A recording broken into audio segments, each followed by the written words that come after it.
Hey, I'm Ryan. This is Get Your Mind Right. So, I want to talk about very quick little things from the book Laws of Attraction, Acts and Its Giving by Esther Jerry Abraham Hicks. And Abraham continues to say this through Esther throughout their book. This is something that, I've been into mindfulness since for like 10 years now. And after listening to this audible, it's such a simple book. Like it's so simple that it's almost not believable of how simple it is. And I really believe sometimes as human beings, like we really we need overly complex stuff to appreciate things. And I've always heard of Esther, Jerry, and Abraham Hicks, but I was just like, oh, I don't want to hop on that bandwagon. I'm not going to ever listen to her. So what even brought me to her was that basically, I think I ran out of people to listen to. So I was like, all right, let me finally listen to this lady book. And the audible, Jerry, who is Esther's husband, he does a lot of talking in it. He narrates it, and Esther narrates it as well. And Abraham, for those who don't know, Abraham, I believe, is a spirit, and he is channeled through Esther. So Esther is talking, but when she talks, she's not talking from her mind frame. She's talking from Abraham. And the biggest thing that I'm learning through this book, which I really been listening to this book every other day, right? The biggest thing that I'm learning with this book is that your emotions are indicators of what you are allowing and what you are resisting in your life. And that is the biggest thing that they are trying their best to drill in your head. Your emotions, your emotions, your emotions, your emotions are what your emotions is what attracting the things into your life. So, like I spoke earlier, that everything has a vibrational match to it, right? Sadness, joy, depression, violence, everything has a vibrational match. And you can be somewhat attracting more things to you because of your vibrational match. And what creates this vibrational match is the feelings that you give to your thoughts. So, Esther, she doesn't really emphasize on controlling your thoughts. She actually talks about just allowing them be, let them be. And even Neville Goddard, he doesn't emphasize on controlling your thoughts. A lot of people talk about control your thoughts. What they emphasize is on not giving your thoughts feelings all the time. Because if you think about it, if and you're outside, in San Francisco, you just see a bunch of crazy kids. I hate to call them crazy, but sometimes you outside, you just see a bunch of kids just on their skateboards, they laughing, they got their soda pops, some of them got them little smoking things, smoking, and you just like, look at them damn kids. Look at them. They better not come over here. They better stay over there. I ain't got time for them goddamn kids. Where is they? Your thoughts are just running about them kids, right? And some people will put a feeling to it. Some people might get fearful, thinking that the kids are going to switch up and try to take their bag. Or some people may get kind of like authoritative, where they want the kids to come bother them so they could challenge the kids. People, you're giving your thoughts those feelings now. So you see the kids, you see them all outside, and the thought can go through your head of, look at those bad kids. They should be in an after school program, or they should be at some kind of extra curricular type of activity, right? That's the thought that go through your head. But say for instance that thought go through your head, but then you attach a feeling to it. And the feeling is fear. You're afraid that the kids are gonna come over here and try to like start harassing people, right? And now that you put that fear to it, you put that feeling, you put that emotion to it, now now now that thought now has a way to become real. Say for instance, the thought went through your head of, oh my god, look at all those goddamn kids, they're so cute, I remember those days. going after school, hanging out with your friends, blah, blah, blah. That's the thought. Now, what happened as that thought go through, you put the feeling of, damn, that used to be fun. Well, if they come over here, I'm gonna go. I asked them, do they want some ice cream, and treat them all to some ice cream. They in school, that's just amazing. You could either go that route, or you could go the route of fear, or you could go the route of you don't put any emotion, no feeling to it, and it's just the thought of, look at these kids all outside after school. So basically, everything just counts on what feeling, what you are putting towards that thought. Like there's been times where I'm about to go on a date, and the thought really will go through my head is, what happened if this man don't show up? Now, I've never attached a feeling to those thoughts. They just go through it. I don't say, Ryan, stop, don't think that. I just let it go through. And I continue to get ready, go out, and the man pops up. I've never had that thought and actually put the feeling of, wow, what if he really doesn't show? And then I start getting nervous. And now I have the feeling of nervousness.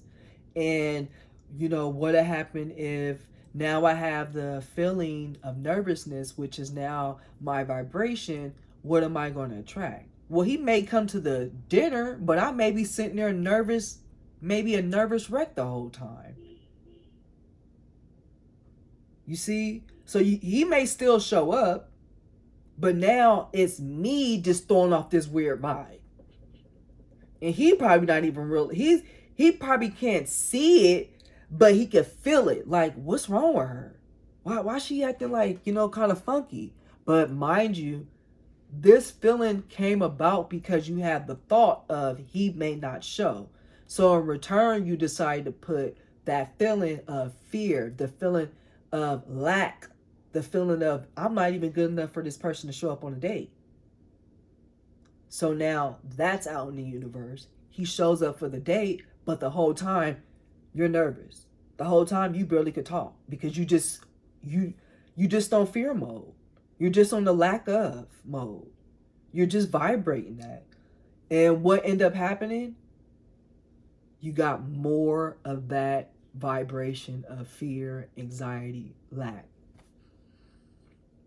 So that is what I'm learning from Esther, Jerry Abraham Hicks. I feel like Neville Goddard talked a lot about emotion and feelings, but I feel like the difference with Esther, she really continues to talk about it. Like, I feel like her difference is that she talks about it on a day-to-day thing, and Neville kind of more so talks about it on what you desire. But with Esther, I think she talks about it in a day-to-day thing, for the fact is that every day you want to be attracting good towards you. Every day you want to have, like, there's times for you to be fearful, right? Legitly. There's times for you to be angry. There's times for you to be ready to beat somebody down and defend yourself, right? And I feel like with Esther, she's teaching you I feel like with Abraham, Esther, they're teaching you when to activate those feelings, when to activate those emotions, when to allow those things to actually come into fruition because you need them in that moment. There's times where I manifested things because I was angry. It was like, but that anger was what was needed to get what I desired. Like, I have a nonprofit, and I didn't do any other work to get my nonprofit started. Somebody else did. And if you know me, you know I do everything myself. And when I was picturing this nonprofit, I was picturing it with so much anger because I was mad at one place I worked at that was a nonprofit. And I was just like, man, if I ever give me a nonprofit, this is what I'm going to do. This is what I'm doing in mine. And this is mine, and I'm not going out. Within the next 2 weeks, I met a classmate, only knew her for 2 days, and she sent me to this man who I only knew for 3 days, who then turned around and said, can I set you up a nonprofit? So I feel like what the book Action is giving, Laws of Attraction, her book, she really goes through the processes of emotions. She goes through these processes so you can start realizing that this emotion is then going to lead me to that emotion. That emotion is then going to lead me to another emotion. And boom, boom, boom, boom, boom, boom, boom. And then you just start creating everything that you desire based off of your emotion. You not even just creating, you start allowing the things that you desire to happen to you just off your emotion. So let me read something that I got out of Action is Given, Laws of Attraction, Jerry Esther Abraham. This is from Esther, and I believe this is Abraham channeling through her to get this message out. Once you understand your thoughts equal your point of attraction, and that the way you feel indicates your level of allowing or resisting, you now hold the key to create anything you desire. Let me read it again. Once you understand your thoughts equal your point of attraction, and that the way you feel indicates your level of allowing or resisting, you now hold the key to creating anything you desire. Isn't that scary? Isn't that so simple but so complex? Because to me, the simplicity is, okay, I just have to stay positive, right? Or, okay, I have to stay positive and I have to not so much attach feelings to my thoughts. Oh, that's easy. But what would happen if you've been thinking, don't we as human beings scientifically have the same thoughts over and over and over? I think we have the same thoughts over and over and over and over and over. That's so this is why this could be a little difficult. But I notice with myself and from learning through Esther, you supposed to start digging in your, I'm gonna call it your thought box, digging in that thought treasure box and finding the things that put that smile on your face. Like for me, thinking about my dog, as weird as it may sound, actually brings me joy. I really smile when I think about my dog. I really do. Um, I smile when I think about my mom giving me a hug and how tight her hugs are. I smile when I think about some of my friends and their romantic relationship. It really brings me joy. I'm about to shed a tear. I'm not gonna let y'all see me cry on camera, but it brings me tears of joy. So you supposed to have certain thoughts already stashed away that can help switch up your mood. You know, with drilling this book in my head, because I really believe she's trying to make you, I really think what she's trying to do is letting you know how small and simple it is, right? I don't want to say simple, but like I think what she's trying to do is create you to be an optimal or a joyful person on a consistent basis, not so much for just when you're trying to manifest something. That's what I believe she's trying her best to do. And so, with that being said, if that's what she's trying to do, then you're going to start to attract stuff on a consistent basis into your life that you need. If you try to consistently try to feel joy. And like I said earlier, she's not saying don't feel sadness, don't feel depression, don't feel da-da-da. Because when you get her book, she has a list of emotions and the where they lead to. This emotion leads to that one next, that one next. And when you read it, you like, oh, it really does. This makes sense. And like I said, I've had manifested good things for myself out of anger. Out of that anger, putting fire into my butt and making me say, this is what I want instead. This is what I have to have. So, like I said, I don't think she is trying to make you some like, it's nothing wrong with you being a happy-go-lucky person, I don't think. But I think she's trying to show you, it's nothing wrong with you being that way. It's actually good because it's going to keep creating for you, even when you're not even thinking that you are creating. So I noticed like the more throughout the day, I like put a little smirk on my face. Some days I'm at work and I'm really walking around like this. And you can see it, I think, through the mask, like this. And some days I'm like, oh, God, Ryan, why are you smiling? People gonna think you weird. And that's when I said to my sister yesterday, I said, damn, it's crazy how we really get irritated with people that's always happy. And I was telling her, like, the biggest thing that I've been praying for, or that I keep repeating to myself, is that I am enjoying my life. I am enjoying my earnings. I am enjoying my harvest, because I will be the first to admit I've touched money and did not enjoy it. I've had opportunities thrown at me, did them, and didn't even enjoy it. And when you don't enjoy stuff, you be surprised how much you forget about it. But those are the things that when people ask you about yourself, those are things you put on your resume, and you be like, oh, I forgot I spent a year in that program and I got a certificate in X, Y, and Z. Jesus Christ, what the hell? You know, there's so many things in my life that I was just on robot mode, just doing it, right? But I did not enjoy it. You know, I was playing the scratcher and I won $15. And before I scratched it, I said, oh, I know I'm about to win me some money. And I was so happy over the $15. I was so happy, like so happy. And I was like, okay, Ryan, this is what they're meaning by really sitting back and just enjoying your life. That's why I say, even with my when I tell people how to write affirmations and stuff, and how I say put the ing on something, you're enjoying, like you're doing it in the now. It's happening now, not in the future, not in the past, but in this very moment. It's happening. Esther, the way she describes her life is that she kind of lived a pretty happy life. She don't really have a lot of trials and tribulations like that.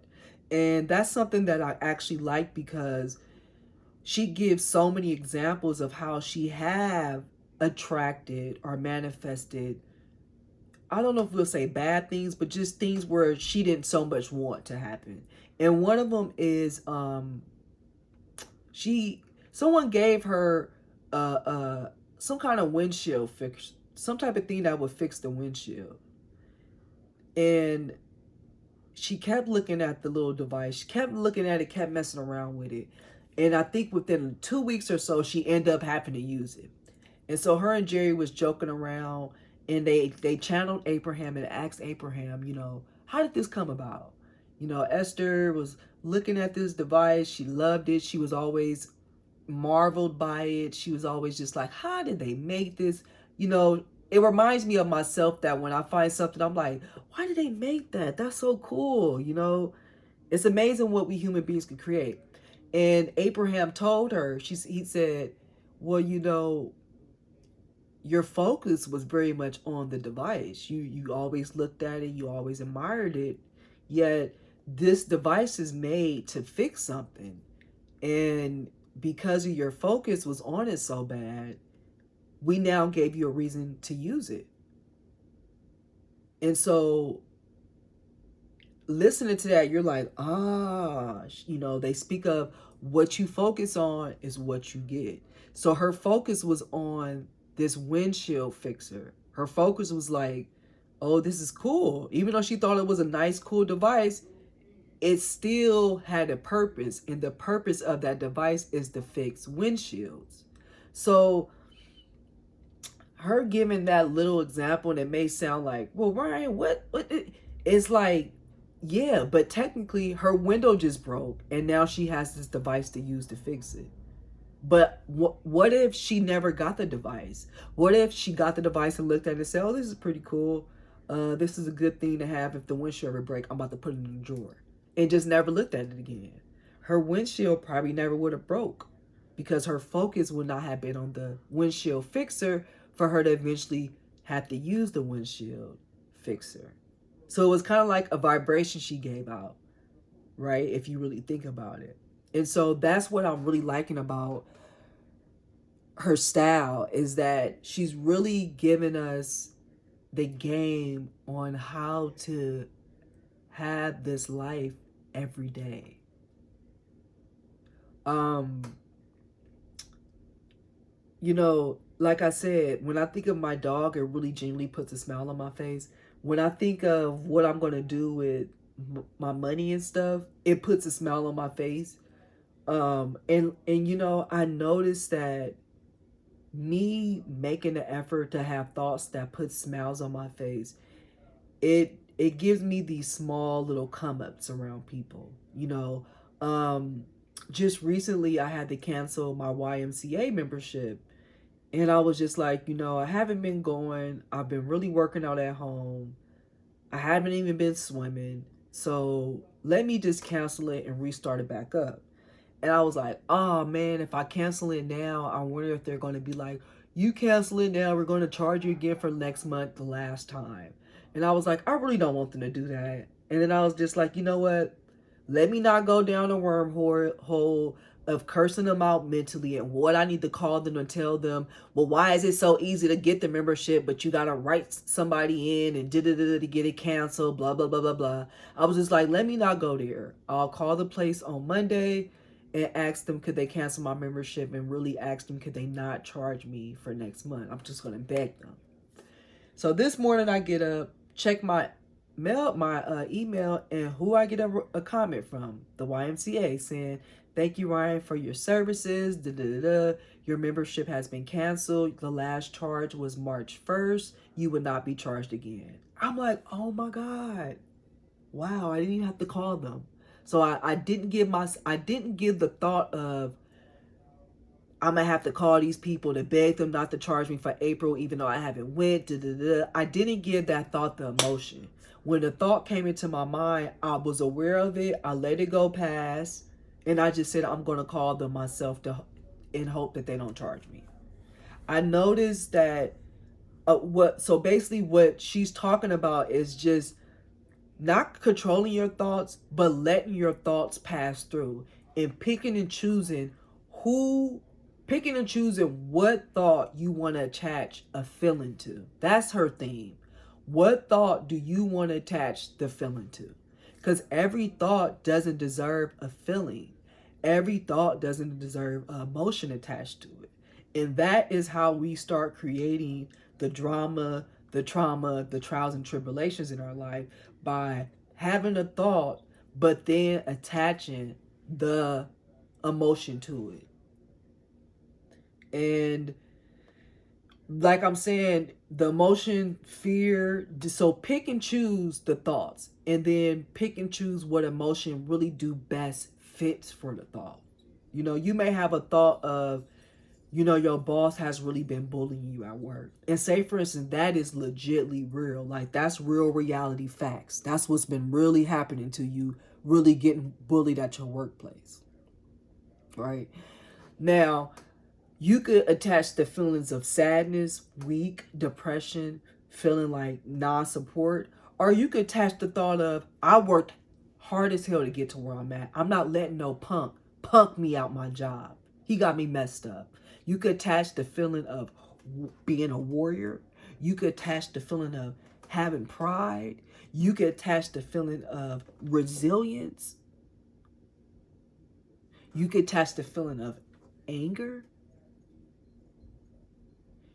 Those are things that you could attach those feelings to get you that fire under your butt to continue to push through.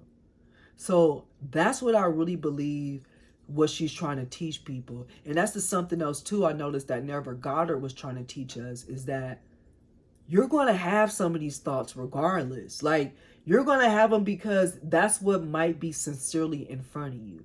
Like, if you outside and you see somebody shoot drugs in their arm and pass out, what thought you going to have? And if you have it, what was in front of you? Come on now. That could have scared the hell out of you. That could have made you be like, that person's a dumbass. Whatever thought you had most likely was probably warranted because of what you actually saw in front of you. So the biggest takeaway is that you're going to have crazy thoughts. You're going to have thoughts that you may not want to have. But The key is not controlling it, not beating yourself down from having it, but allowing the thought to go and not attaching a feeling and emotion to it. Picking and choosing your thoughts. Okay? Pick, oh, I want that one. That one could go. Now let me put a little bit of happiness to this thought. Let me do a little bit of joy to that thought. Okay, I'm going to read this one more time before I go. Once you understand your thoughts equal your point of attraction, and that the way you feel indicates your level of allowing or resisting, you now hold the key to creating anything you desire.